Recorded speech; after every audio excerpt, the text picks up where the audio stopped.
શુક્લાજીના કેટલાક મિત્રોએ એક દિવસ પાર્ટીનું આયોજન કર્યું હતું, જેમાં બધાએ પોતાની પત્ની અને બાળકોની સાથે હાજર રહેવાનું હતું. શુક્લાજીનું મન તો નહોતું કે તેઓ જ્યોતિને ત્યાં લઈ જાય, પણ વ્યવસ્થાને કારણે તેમણે જ્યોતિને સાથે લઈ જવાનું વિચારવું પડ્યું. જ્યોતિ પણ ખુશ હતી કે પહેલીવાર સહી પણ તેને શુક્લાજીની સાથે જવાનો મોકો મળી રહ્યો હતો. તે દિવસે તે સવારવા લાગી, પોતાના ઘરેણાં પહેરી શણગાર કરીને શુક્લાજીની રાહ જોવા લાગી.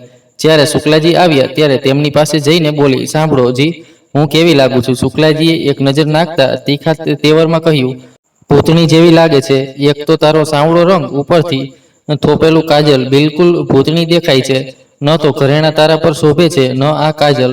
મેકઅપ કરતા નથી આવડતું તો કરે છે શા માટે? હું પણ ક્યાં ફસાઈ ગયો? આ જાહેલ દિલને કેવી રીતે સહન કરીશ? જ્યોતિની ખરાબ તબિયતનું બહાનું બતાવી ને શુક્લાજીએ તેને પાર્ટીમાં લઈ ન ગયા. એકવાર પણ તેમણે પાછું વળીને ન જોયું કે તેમની કહેલી વાતોથી જ્યોતિ શું વિચારતી હશે. તેને પણ ખરાબ લાગતું હશે. અને જ્યારે આ વાતનો અહેસાસ થયો ત્યારે જ્યોતિ હતી જ નહીં. જ્યોતિને ક્યાંક સાથે લઈ જવું શુક્લાજીને ખૂબ ખટકતું હતું. તેમના મતે ક્યાં રાજા ભોજ અને ક્યાં ગંગુ તેલી. અને હવે તમે તો સમજી જ ગયા હશો કે કોણ રાજા ભોજ છે અને કોને ગંગુ તેલી કહેવામાં આવે છે. જ્યોતિએ તે દિવસથી ઘરેણાં પહેરવાનું અને સજવાનું છોડી દીધું હતું. સુહાગનના નામે ફક્ત એક સિંદૂર જ રહ્યું હતું. હવે શુક્લાજીને યાદ આવી રહ્યું હતું કે શા માટે જ્યોતિ મયુરે પાછા આપેલા ઘરેણાં લેતી નહોતી, અને પછી તે જ ઘરેણાં તેણે સુજાતાને આપી દીધા હતા, જેના માટે તે સજવા ઈચ્છતી હતી. તેને જ તેનું સજવું પસંદ નહોતું, તો પછી તે કોના માટે સજે? એક સ્ત્રીનો ઘરેણો તો તેનો પતિ હોય છે. પતિના મોઢેથી પોતાના વખાણ સાંભળવું દરેક પત્નીને ગમે છે. અને જ્યારે તે જ પતિ વખાણના બે શબ્દ ન બોલી શકે, જેને પત્નીનું સજવું જ નારાજ કરે, તો આ શણગાર કોના માટે? કેટલું દુઃખ સમાવી લીધું હતું. જ્યોતિએ તેનું દર્દ ડાયરીમાં લખ્યું હતું. ડાયરીના દરેક પાનામાં તિરસ્કારના ટીપાથી ન જાણે કેટલાક શબ્દો ધોવાઈ ગયા હતા. આ ધોવાયેલા શબ્દોમાંથી શુક્લાજીને અંદાજો આવી ગયો હતો કે જે જ્યોતિ હસતી રમતી ઘરની બધી જવાબદારીઓ સંભાળતી હતી, જે ઘરના દરેક કામને બખૂબી નિભાવતી હતી, તે ખરેખર અંદરથી તૂટેલી હતી. અને તેનું દર્દ ફક્ત આ ડાયરી સુધી જ મર્યાદિત હતું. જે જ્યોતિને શુક્લાજીએ ક્યારેય છાતી સાથે લગાવીને પ્રેમ નહોતો કર્યો, તે આજે હંમેશા જ્યોતિની ડાયરીને છાતી સાથે લગાવી રાખે છે. આજે પણ તેઓ ડાયરીને છાતી સાથે રાખી પોતાની અંદર ચાલતા પ્રશ્નો સાથે ઝઝૂમી રહ્યા હતા. જવાનીમાં કરેલી દરેક વાત, દરેક પળને કોસી રહ્યા હતા, જેમાં તેમણે જ્યોતિને ફક્ત દર્દ અને તાના જ આપ્યા હતા. આજે તેમને એ વિચાર આવવા લાગ્યો કે તેમના આ વર્તન પાછળ જ્યોતિની શું ભૂલ હતી? શું તેનું સુંદર ન હોવું ખોટું હતું? શું મારા રંગની સામે તેનો ઝાંખો રંગ મને ખટકતો હતો? શા માટે મેં હંમેશા તેની સુંદરતાને બીજા સાથે તોલી? શા માટે મને ક્યારેય ન દેખાયું? મારા અપમાનો સહન કર્યા પછી પણ તેણે મારી દરેક ઈચ્છાનું ધ્યાન રાખ્યું. મારા ઘરને મંદિર બનાવનારી તો જ્યોતિ જ હતી, તો શા માટે હું બહાર ભટકતો રહ્યો? આજે જ્યોતિના દરેક દર્દ સાથે વાતચીત થયા પછી શુક્લાજી જ્યોતિની સાથે એક નવું જીવન ઈચ્છવા લાગ્યા, જ્યાં તેઓ જ્યોતિના દરેક ગમ અને દર્દને વહેંચવા માંગતા હતા. પોતાની દરેક બદતમીજીની સજા મેળવવા ઈચ્છતા હતા, કારણ કે જ્યોતિ તેમને કોઈ સજા આપ્યા વગર જ ઉપર ચાલી ગઈ અને શુક્લાજીને તેમના પશ્ચાતાપના આંસુઓ સાથે છોડી ગઈ. જો આજે જ્યોતિ કંઈ ફરિયાદ કરતી, પોતાની અંદર ચાલતા તોફાનો અને લહેરોને શુક્લાજી સાથે વહેંચતી, તો શાયદ શુક્લાજી પોતાનાથી આટલી નફરત ન કરત. આજે શુક્લાજીની સાથે જો કંઈ હતું તો તે દર્દ હતું. ડાયરીને વારંવાર છાતીથી ઉઠાવી દરેક શબ્દમાં ન જાણે શું શોધવા માંગતા હતા. દરેક વખતે અલગ અલગ ડાયરીમાં જાણે જ્યોતિની વિતાવેલી દરેક પળ, દરેક દર્દને અનુભવવા માંગતા હતા. ડાયરીના દરેક પાનામાં એક નવું રહસ્ય, જ્યોતિને એક નવો ચહેરો તેમને દેખાવા લાગ્યો. જ્યોતિની અંદર પણ એક દિલ હતું જે પ્રેમ માટે તરસતું હતું. જ્યોતિના લખેલા દરેક શબ્દમાં તેનું દિલ દેખાવા લાગ્યું. કેટલી ઈચ્છાઓ, કેટલો જજ્બો તેની પાંપણો પરથી ખરીને ડાયરીના દરેક પાનામાં વિખેરાયેલો હતો, જેને શુક્લાજી ક્યારેય જોઈ ન શક્યા અને આજે આ ઉંમરે જ્યોતિના જવા પછી અનુભવી રહ્યા હતા. બધાને જોત આપનારી જ્યોતિના દિલની જોત ખુદ એટલી બુઝાયેલી રહેતી હતી, જેને શુક્લાજી તેની પાસે રહીને પણ ક્યારેય અનુભવી ન શક્યા. હવે તેમને એક નવો વિચાર આવવા લાગ્યો.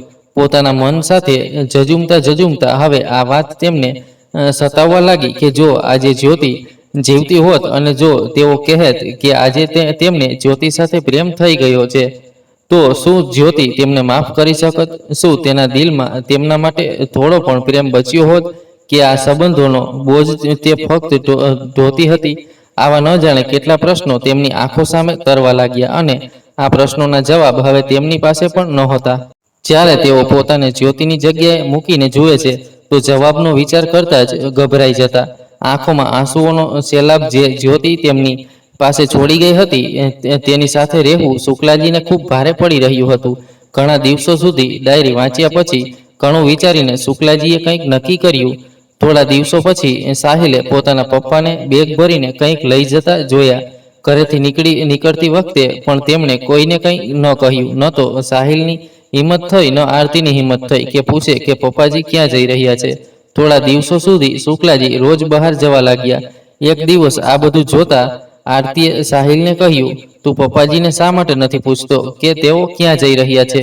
સાહિલે આરતી તરફ જોઈને કહ્યું, અરે સારું જ છે ને, કે કેટલા દિવસ ઘરમાં બેસી રહેશે, મિત્રોને મળશે તો થોડી રાહત મળશે. સાહિલના જવાબથી આરતી સંતુષ્ટ નહોતી, પણ કંઈ પૂછવાની હિંમત તેનામાં પણ નહોતી. આવું નહોતું કે તે શુક્લાજીથી ડરતી હતી, પરંતુ આ સ્થિતિમાં તેમની પાસે જવામાં ખચકાતી હતી, કારણ કે જ્યોતિના જવાબ પછી તેઓ એકદમ શાંત થઈ ગયા હતા. અગાઉ જો શુક્લાજીને કોઈ વાત ખરાબ લાગે તો તેમની સાસુ જ્યોતિ તેને સંભાળી લેતી હતી, પરંતુ હવે એવું નથી. તે નહોતી ઈચ્છતી કે તેની કોઈ વાતથી શુક્લાજી પરેશાન થાય. સાહિલને જણાવીને આ દરમિયાન શુક્લાજીએ પોતાના કામ પર જવાનું પણ શરૂ કરી દીધું હતું, પરંતુ તેમના અંદર એક ખામોશી આવી ગઈ હતી.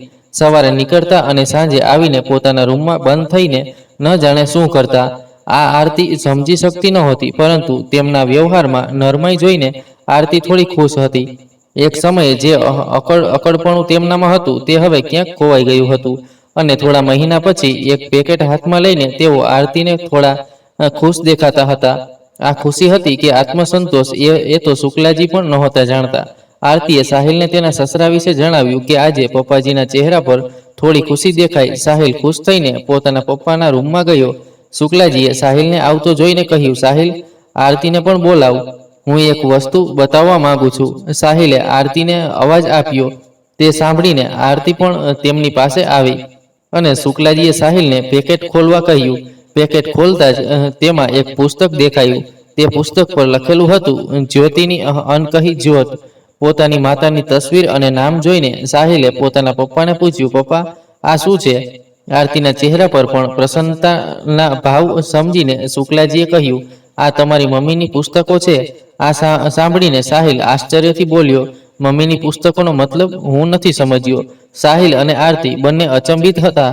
પુસ્તક જોઈને શુક્લાજીએ સાહિલના હાથમાંથી પુસ્તક લેતા કહ્યું, આ બધું આરતીના કારણે જ થયું છે. શુક્લાજીના આ શબ્દો સાંભળીને આરતી તેમની સામે એવી રીતે જોવા લાગી જાણે પૂછવા માંગતી હોય કે મેં શું કર્યું. પરંતુ તે પહેલા જ શુક્લાજીએ કહ્યું, આરતી, તે દિવસે તે જાણતા જ મને તે જ્યોતિની મુલાકાત કરાવી દીધી, જેને આપણે કોઈએ ક્યારેય જોઈ નહોતી.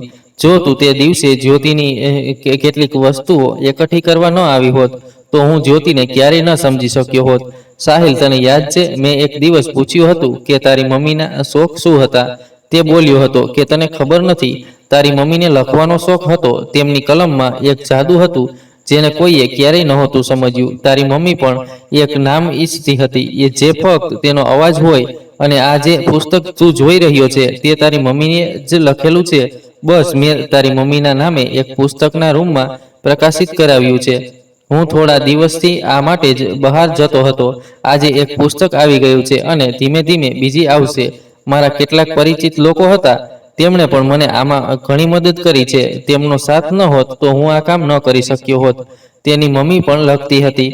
આજે સાહિલ અને આરતીને પણ એવું જ આશ્ચર્ય થયું જેવું થોડા મહિના પહેલા શુક્લાજીને થયું હતું. પુસ્તકો જોઈને સાહિલ અને આરતી ખૂબ ખુશ દેખાતા હતા. તેમના આવા હસતા ચહેરાઓ જોઈને શુક્લાજીને એક શાંતિ મળી રહી હતી. ત્યારે જ આરતીને કંઈક યાદ આવ્યું અને તે દોડીને સ્ટોર રૂમમાંથી એક બીજી ડાયરી લઈ આવી. બાબુજી, તે દિવસે હું જે સામાન લઈ ગઈ હતી ને તેમાં આ એક ડાયરી પણ હતી. ખોલીને જોઈ તો તેમાં કંઈક લખેલું હતું, પણ મેં એટલું ધ્યાન નહોતું આપ્યું. લાગે છે કે આ મમ્મીજીની જ છે.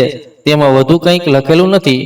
મિસ્ટર શુક્લા આરતીના હાથમાંથી ડાયરી લેવા ગયા, પણ તે પહેલા જ સાહિલે તે લઈ લીધી. પપ્પા, આ હું પહેલા વાંચીશ. મિસ્ટર શુક્લા ઈચ્છતા નહોતા, પણ કંઈ બોલી શક્યા નહીં. પોતાના પપ્પાને ચૂપ જોઈને સાહિલે કહ્યું, પપ્પા, હું સાંજ સુધી આ તમને આપી દઈશ. આ ડાયરી લગભગ ખાલી છે લાગે છે. આ મમ્મીની છેલ્લી ડાયરી છે. પપ્પા, આ વાંચીને હું મમ્મીને ખુદ અનુભવવા માંગુ છું. આ બોલીને સાહિલ તો ગયો, પણ શુક્લાજી બેચેન થઈ ગયા.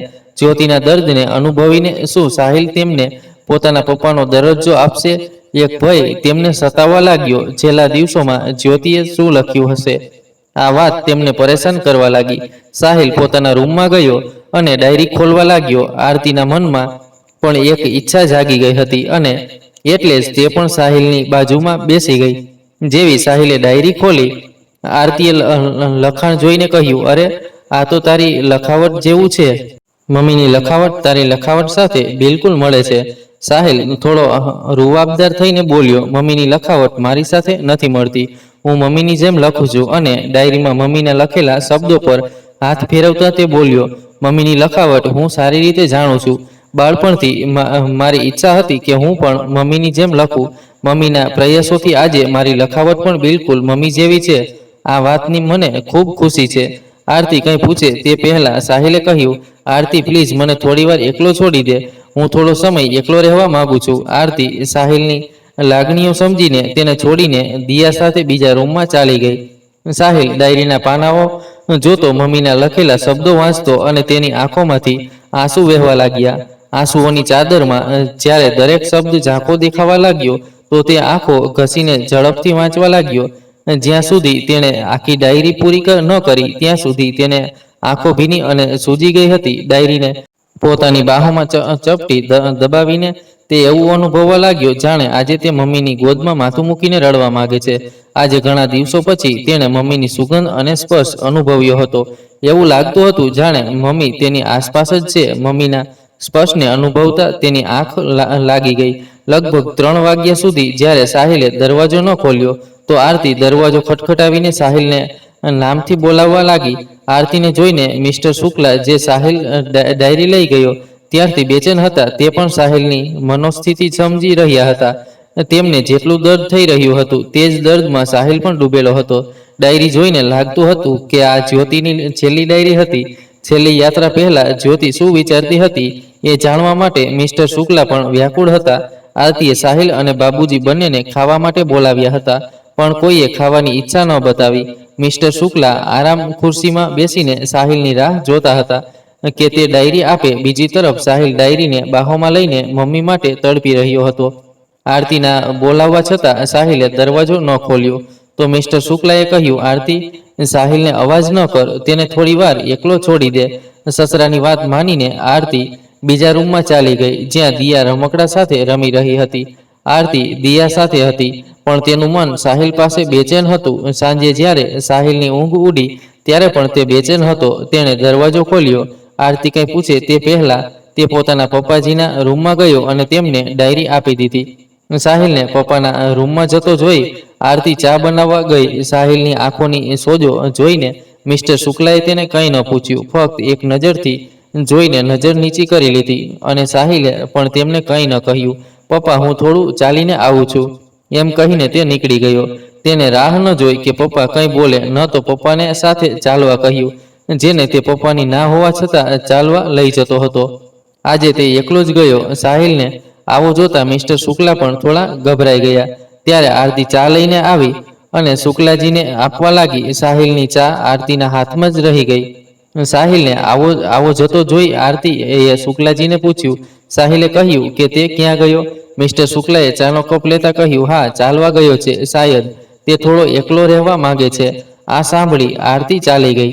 પણ મિસ્ટર શુક્લા ચા પીતા પણ વારંવાર ડાયરી તરફ જોતા હતા. ચા પીને તેઓ છત પર ચાલ્યા ગયા. જ્યોતિની યાદ તેમને સતાવવા લાગી. જ્યોતિની આસપાસ રહેવું તેમની આદત બનતી જતી હતી, અને આજે જ્યોતિ વિના તેમને ખૂબ એકલતા લાગી રહી હતી. વારંવાર એવું લાગતું હતું કે જો આજે જ્યોતિ હોત તો શાયદ સાહિલને સમજી શકત. સાહિલના વર્તન વિશે વિચારતા તેમનું મન પણ અશાંત હતું. ડાયરી ખોલવાની હિંમત હવે તેમનામાં નહોતી. વારંવાર આકાશ તરફ જોતા અને ન જાણે મનમાં શું બબડતા. હતા. ઘણીવાર સુધી તેઓ છત પર બેઠા રહ્યા. ઠંડી હવા તેમને અડકતી હતી, પણ મનમાં શીતળતા લાવવામાં અસમર્થ હતી. મગજ અને હૃદય બંનેની ગતિ જાણે દરેક પળે વધી રહી હતી. શુક્લાજી તેને રોકવા માંગતા હતા, પણ તેમના હાથમાં કંઈ નહોતું.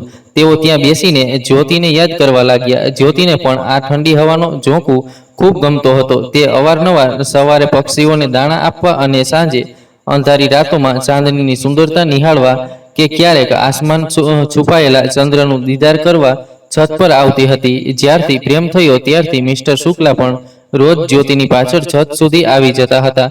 ત્યારે તેમણે નોંધ્યું હતું કે આ તે જ સમય હતો જ્યારે જ્યોતિ પોતાના માથાને પાલવ નીચે કરીને પોતાના વાળને હાથથી સહેલાવતી હતી. શરૂઆતમાં જ્યારે શુક્લાજી બોલ્યા વિના છત પર આવી જતા, તો કેટલીય વાર જ્યોતિને ઉતાવળમાં પાલવ લેતી જોઈ હતી. પણ એક દિવસે જ્યોતિના મૂડને જોઈને તેમણે હિંમત બનાવીને ફક્ત એટલું જ કહ્યું હતું, જ્યોતિ, તારા પર આ ખુલ્લા લાંબા વાળ ખૂબ સારા લાગે છે. તેને એમ જ ખુલ્લા રાખજે. અને જ્યોતિ પોતાના સાદા કાચા વાળનો જુડો બનાવતા માથે પાલવ આપવા લાગી.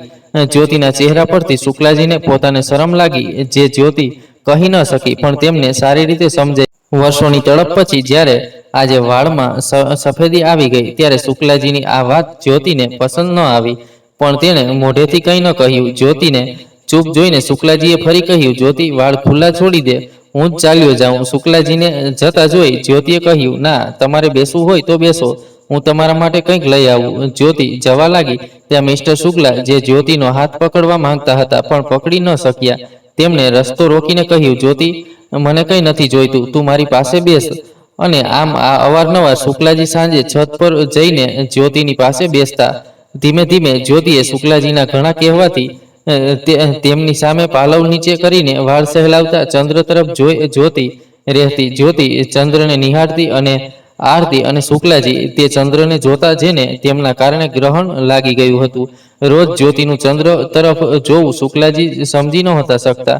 અને એક દિવસે જ્યોતિને ચંદ્ર તરફ જોઈને તેમને પૂછી લીધું, જ્યોતિ, તું ચંદ્રમાં શું જુએ છે? જ્યોતિએ કહ્યું, ના, એવું કંઈ નથી, મને ચંદ્રને નિહાળવો ગમે છે. ચંદ્રએ મને ઘણું શીખવ્યું છે. જ્યોતિની વાત સાંભળીને હસતા શુક્લાજીએ કહ્યું, ચંદ્ર ભલે શું શીખવે, મને પણ સમજાવને. જ્યોતિએ, જે હવે શુક્લાજીની તીખી ટિપ્પણીની આદતથી થઈ ગઈ હતી, એટલે વધુ પ્રતિક્રિયા ન આપી અને કહ્યું, તમે નહીં સમજો મિસ્ટર શુક્લા. શુક્લાજી, જે સમજી ગયા હતા કે જ્યોતિને તેમની વાત પસંદ નથી આવી, હવે પહેલાના મિસ્ટર શુક્લા નહોતા. હવે તે જ્યોતિના આશિક શુક્લાજી હતા.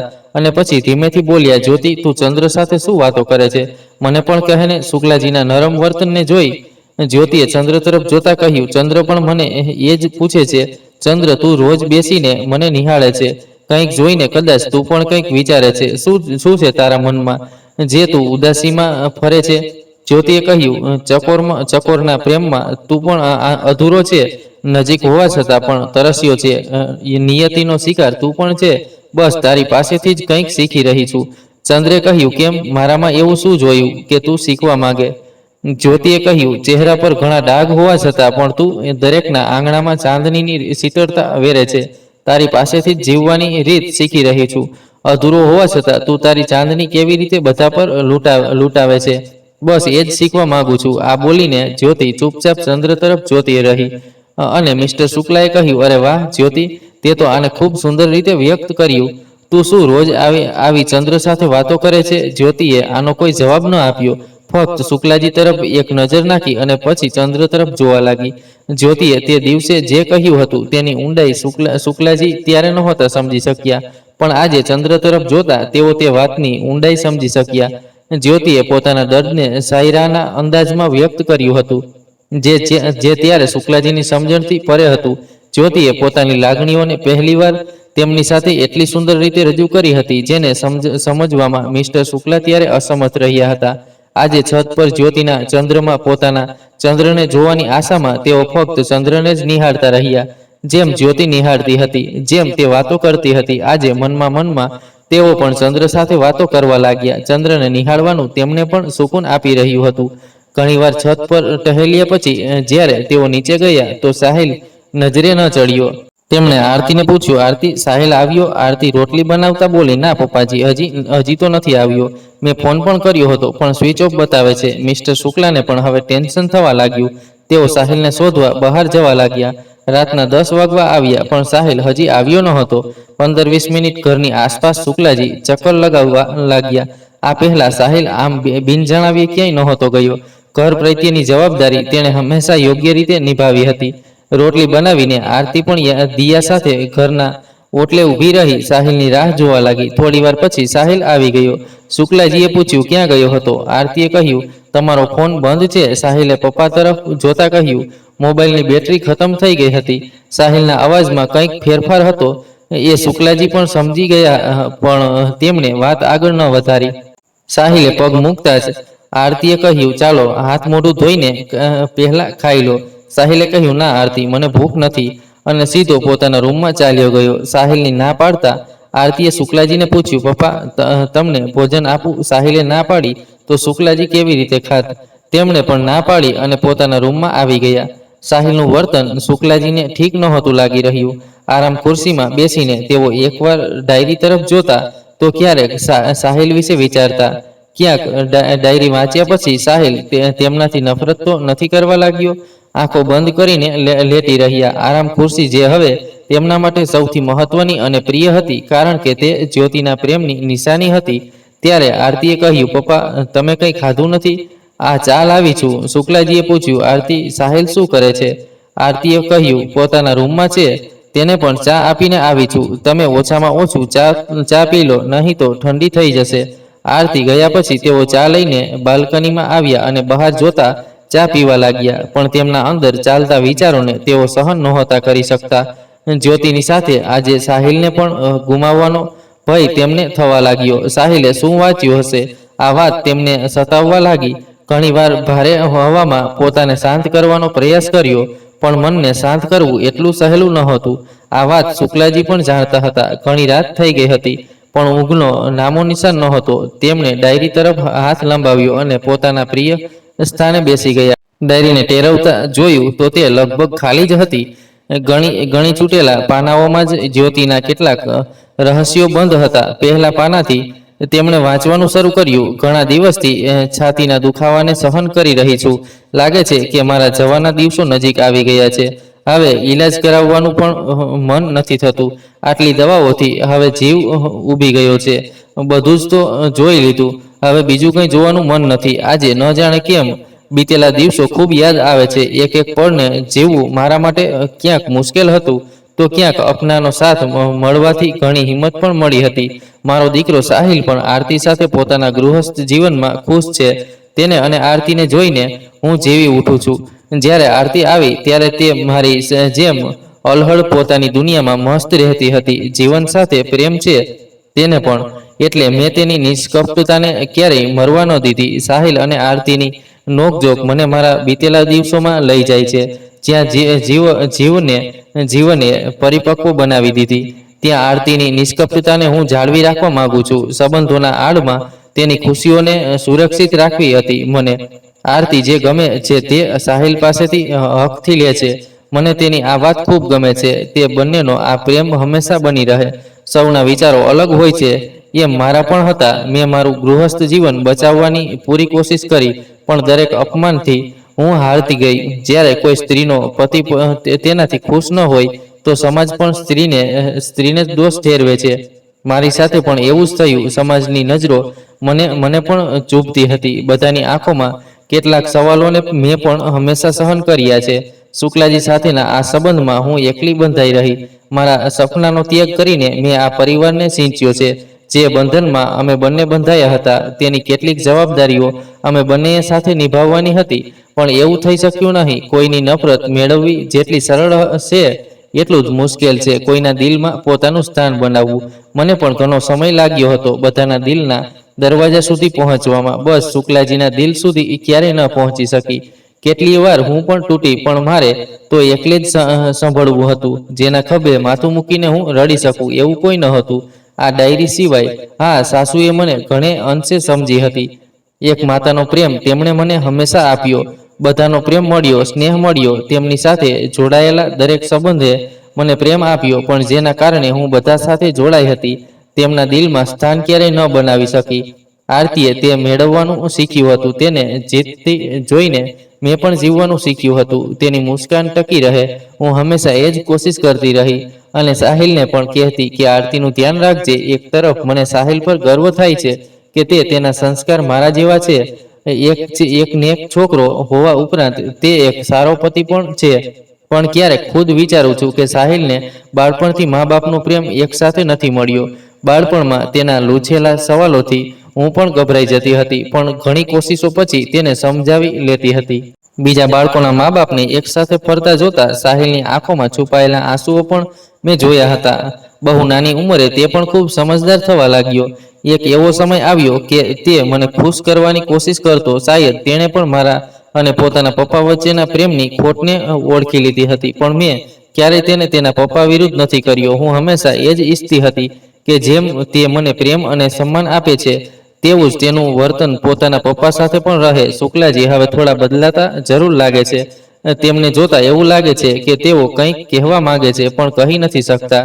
તે રાતે જ્યારે હું છાતીના દુખાવાથી તડપી રહી હતી, ત્યારે તેમને આખી રાત મને તડપતી જોઈ હતી. પહેલાના શુક્લાજી અને આજના શુક્લાજીમાં ફેરફાર તો આવ્યો છે. શાયદ તેમની આંખોમાં પોતાને માટે માફી માંગવાની ઈચ્છા છે, પણ તેઓ બોલવાથી કતરાય છે.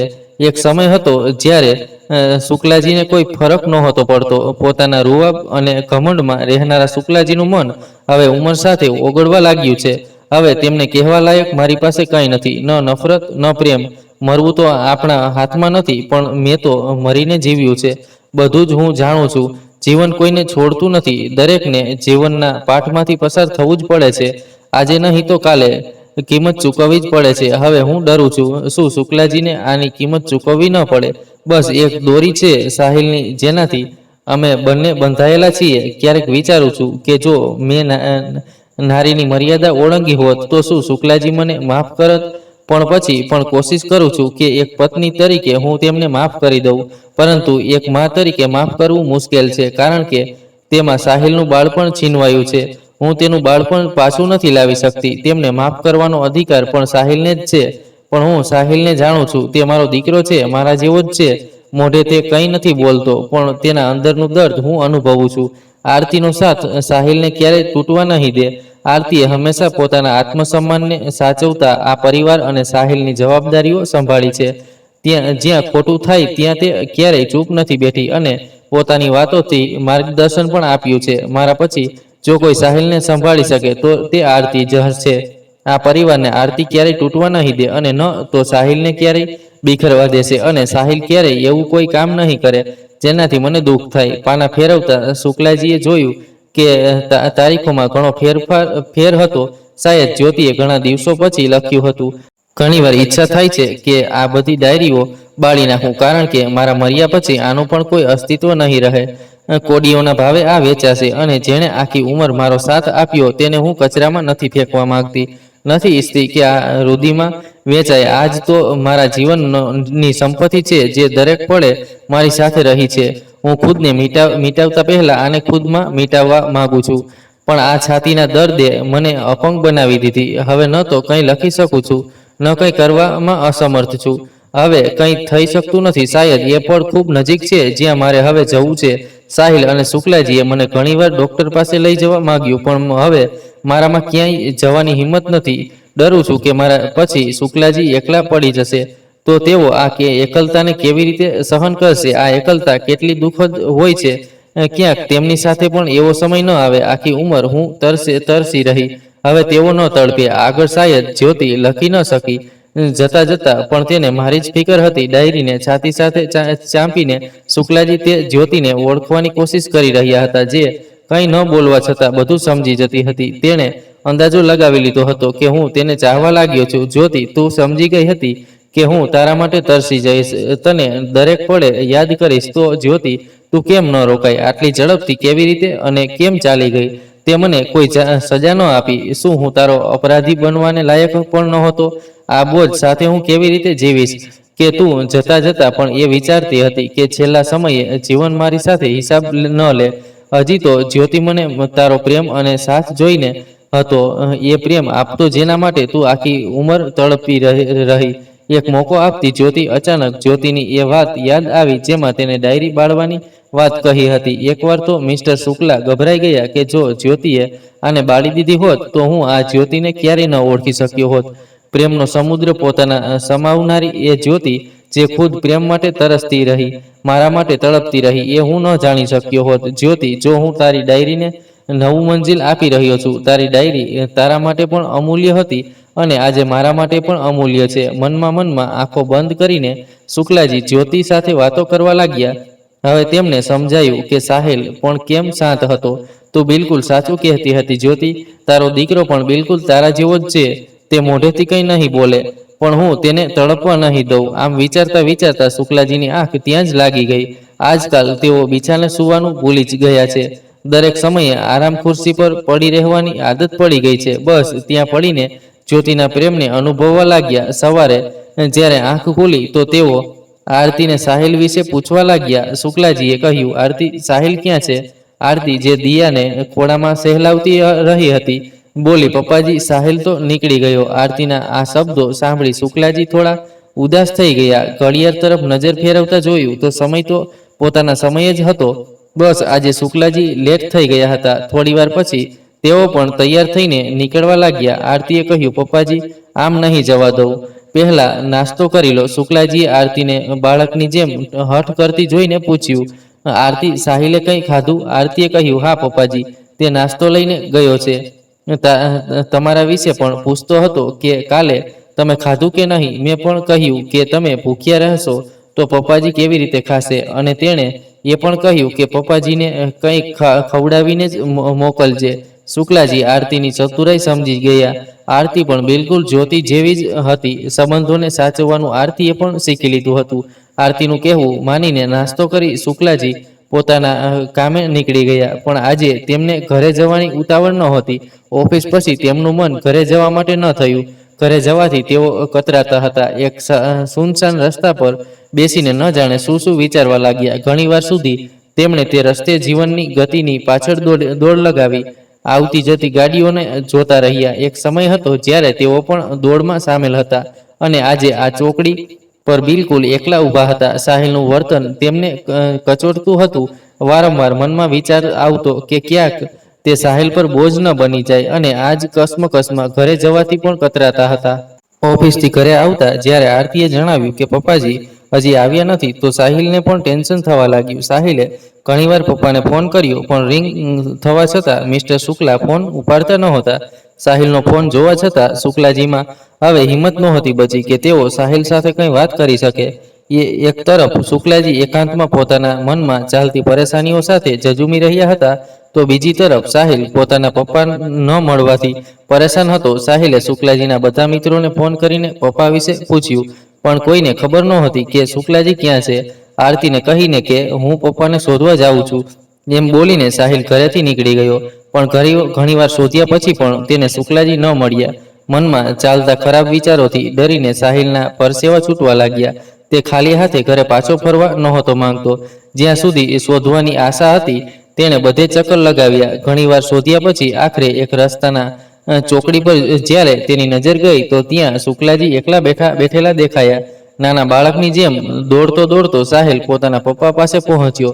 ન તો શુક્લાજી કંઈ બોલી શક્યા, ન સાહિલ. હાંફતો તે બસ પોતાના પપ્પાની બાજુમાં બેસી ગયો.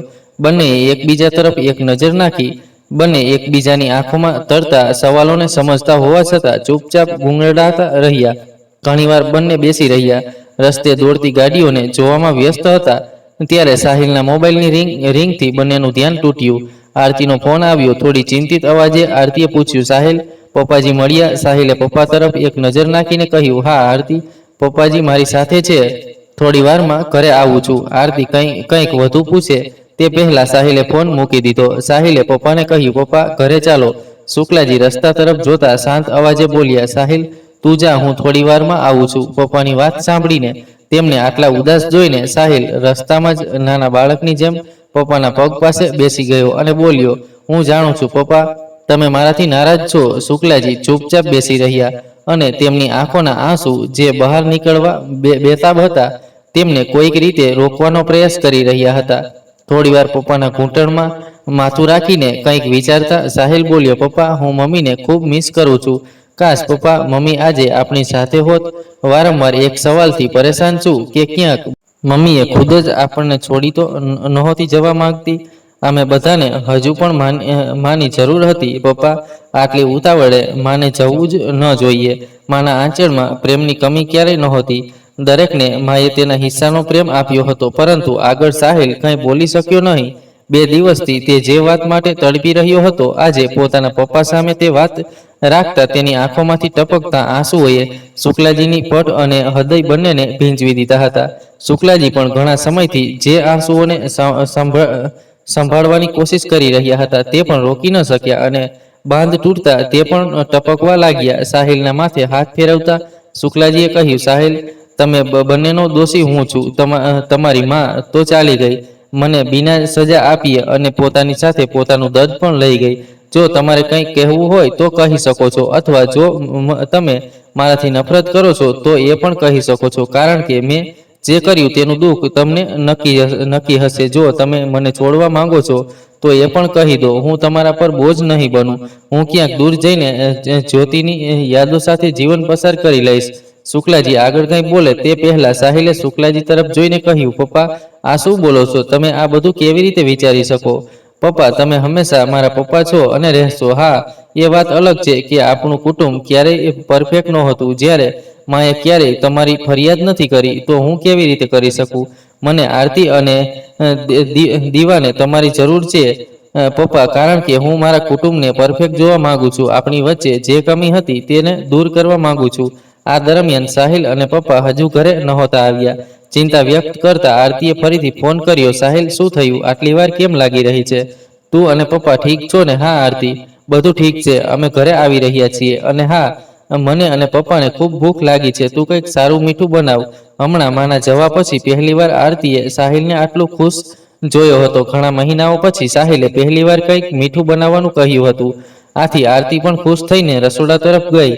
બીજી તરફ સાહિલ ઊભો થઈને પોતાના પપ્પાનો હાથ પકડીને બોલ્યો, પપ્પા, ઘરે ચાલો. પરંતુ શુક્લાજીની હિંમત ન ઉઠી. તેથી સાહિલ તેમની બાજુમાં બેસીને બોલ્યો, પપ્પા, માની કમી તો હંમેશા રહેશે અને આજ દર્દ સાથે આપણે જીવવું પડશે. પરંતુ પપ્પા, જે આપણી પાસે હવે છે તેને સુધારવાની કોશિશ કરીએ.